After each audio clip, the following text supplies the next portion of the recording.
हमारे धर्म के अनुसार मनुष्य अपने जन्म से लेकर मृत्यु तक 16 संस्कार में से गुजरता है। क्या आप जानते हैं कि ये 16 संस्कार कौन से हैं और उसका हमारे जीवन में क्या महत्व है?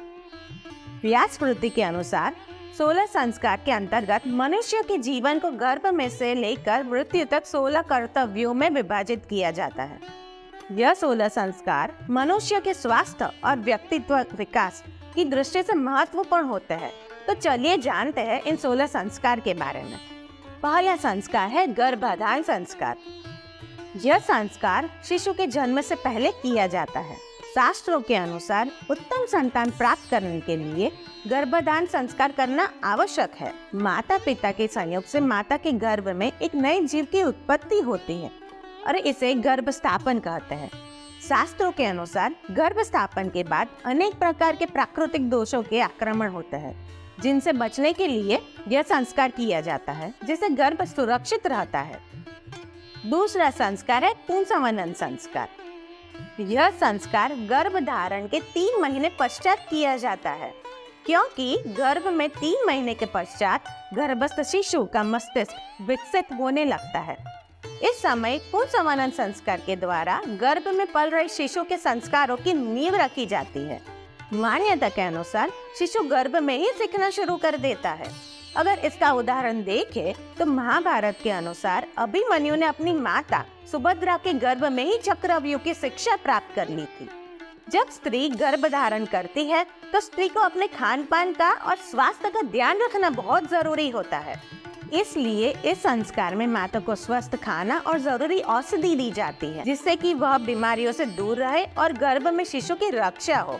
इस संस्कार का उद्देश्य है कि माँ खुद तन और मन से स्वस्थ रहकर एक स्वस्थ बच्चे को जन्म दे। तीसरा संस्कार है सीमंतोन्नयन संस्कार।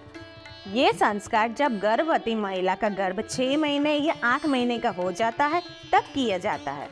इस संस्कार के जरिए गर्भवती महिला और शिशु को मानसिक बल प्रदान करना होता है, साथ ही माता में सकारात्मक विचारों का विकास करना होता है।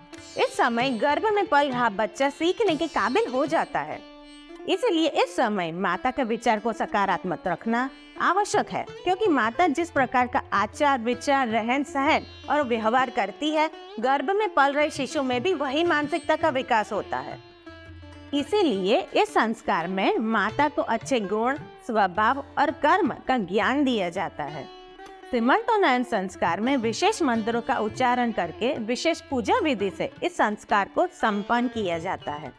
जो बेबी शावर का कंसेप्ट अभी चल रहा है, उसका उल्लेख कई सालों पहले ही हमारे शास्त्रों में लिखा जा चुका है। तो इस तरह से सीमंतोन्नयन संस्कार का मुख्य उद्देश्य गर्भ में पल रहे बच्चे का संपूर्ण विकास और माँ बच्चे दोनों की सुरक्षा है। चौथा संस्कार है जात कर्म संस्कार। यह संस्कार बच्चे के जन्म के बाद किया जाता है। इस संस्कार के अंतर्गत बच्चे के पैदा होने के बाद घर के किसी बड़े या बुजुर्ग के हाथों से घी या शहद चटाया जाता है। साथ ही वैदिक मंत्रों का उच्चारण किया जाता है ताकि बच्चा स्वस्थ और दीर्घायु हो, और इसी संस्कार के दौरान बच्चे की कुंडली भी बनवाई जाती है। पांचवा संस्कार है नामकरण संस्कार। जैसे कि इसके नाम से ही प्रतीत होता है कि इस संस्कार में बालक का नाम रखा जाता है। शिशु के जन्म के बाद 11वें दिन नामकरण संस्कार किया जाता है, जिसमें बच्चे के पैदा होने के समय और नक्षत्र के आधार पर कुंडली अनुसार उसका नामकरण किया जाता है। नाम सोच समझकर रखना चाहिए, इससे बच्चे की मानसिकता और उसके भविष्य पर असर पड़ता है। जैसे अच्छे कपड़े पहनने से व्यक्तित्व में निखार आता है, उसी तरह अच्छा और सारगर्भित नाम रखने से संपूर्ण जीवन में निखार आता है। और ध्यान रखने की बात यह है कि बालक का नाम ऐसा रखे कि घर और बाहर उसे उसी नाम से पुकारा जाना चाहिए। छठा संस्कार है निष्क्रमण संस्कार। निष्क्रमण का अर्थ होता है बाहर निकालना। ये संस्कार बच्चा जब 4 मास का हो जाता है तब किया जाता है। हमारा शरीर 5 महाभूत से बना है, जो है पृथ्वी, जल, अग्नि, वायु और आकाश। इसलिए पिता इन देवताओं से बच्चे के कल्याण की प्रार्थना करते हैं और बच्चे को सूर्य और चंद्र के दर्शन कराते हैं। साथ ही कामना करते हैं कि शिशु दीर्घायु रहे और स्वस्थ रहे। 7वां संस्कार है अन्नप्राशन संस्कार। अन्नप्राशन संस्कार बच्चे के दांत निकलने के समय मतलब 6-7 महीने की उम्र में किया जाता है। इस संस्कार से माँ बच्चे को अपना दूध पिलाने के साथ साथ अन्य खाद्य पदार्थ भी खिलाना शुरू कर देती है, जैसे खीर, खिचड़ी आदि। माता के दूध के साथ अगर बच्चे को अन्य खाद्य पदार्थ भी मिलेंगे तो उसका संपूर्ण मानसिक और शारीरिक विकास अच्छी तरीके से होगा। 8वां संस्कार चूड़ा कर्म संस्कार है। इस संस्कार को मुंडन संस्कार भी कहा जाता है। इसमें बच्चे के जन्म के बाद पहली बार बाल काटे जाते हैं। ये संस्कार 1, 3 और 5 साल में कभी भी किया जा सकता है। इस संस्कार से बच्चे का मस्तिष्क मजबूत होता है और बुद्धि तेज होती है। साथ ही शिशु के बालों में चिपके कीटाणु नष्ट होते हैं, जिससे शिशु के स्वास्थ्य को लाभ होता है और आगे बच्चे के बालों का विकास भी तेजी से और बेहतर होता है। 9वां संस्कार विद्यारंभ संस्कार है। इस संस्कार में बच्चे को शिक्षा से परिचित कराया जाता है। पहले के समय में गुरुकुल में शिक्षा दी जाती थी और आज शिक्षा स्कूल और कॉलेजों में दी जाती है। उस समय में बच्चों को गुरुकुल भेजने से पहले घर पर ही अक्षर का ज्ञान कराया जाता था, ताकि जब वो शिक्षा के लिए गुरुकुल जाए तो उन्हें पढ़ाई करने में परेशानी न हो। घर के बड़े बच्चों को श्लोक, कथाएं, धर्म और शास्त्रों के बारे में ज्ञान देते थे। इसी तरह विद्यारंभ संस्कार उसके नाम की तरह बच्चे को शिक्षा की ओर ले जाने का पहला कदम है। 10वां संस्कार कर्ण वेद संस्कार है। कर्ण वेद संस्कार का अर्थ होता है कान को छेदना। इस संस्कार में बच्चे के कान छेदे जाते हैं। कान छेदने के 5 कारण हैं। पहला, इससे उनकी श्रवण शक्ति बढ़ती है। दूसरा, कान छेदने से ज्योतिषानुसार राहु और केतु के बुरे प्रभाव बंद हो जाते हैं।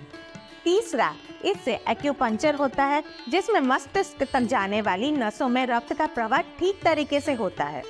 चौथा, आभूषण पहनने के लिए। और 5वां, इसमें यौन इंद्रिय पुष्ट होती है। 11वां संस्कार है यज्ञोपवीत संस्कार। यज्ञोपवीत को उपनयन या जनेऊ संस्कार भी कहा जाता है। इस संस्कार का उद्देश्य बच्चों को धर्म और अध्यात्म का ज्ञान देना है। इसमें लड़कों को जनेऊ धारण कराया जाता है। इस संस्कार से शिशु को बल, ऊर्जा और तेज प्राप्त होता है और साथ ही उसमें आध्यात्मिक भाव जागृत होता है। 12वां संस्कार वेदारंभ संस्कार है। इस संस्कार में बच्चों को धर्म एवं विज्ञान का ज्ञान दिया जाता है।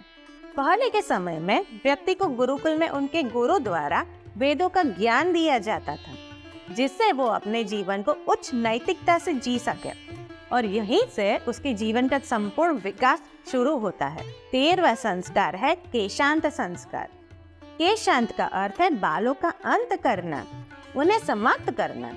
इस संस्कार का उद्देश्य बच्चों को शिक्षा प्राप्त करने के बाद समाज में अपना स्थान बनाने के लिए प्रेरित करना होता है और इसे गृहस्थ आश्रम का पहला पड़ाव भी कह सकते हैं। इस संस्कार से बच्चे का आत्मविश्वास बढ़ाया जाता है और उसे समाज और कर्म के महत्व और उससे जुड़ी परेशानियों के बारे में अवगत कराया जाता है। 14वां संस्कार समावर्तन संस्कार है। समावर्तन संस्कार का अर्थ है फिर से लौटना।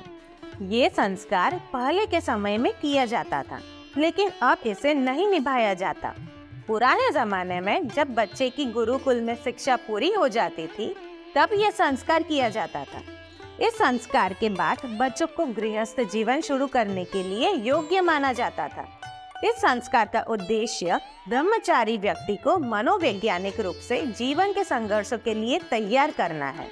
15वां संस्कार है विवाह संस्कार। इस संस्कार का उद्देश्य पीढ़ी को आगे बढ़ाना है।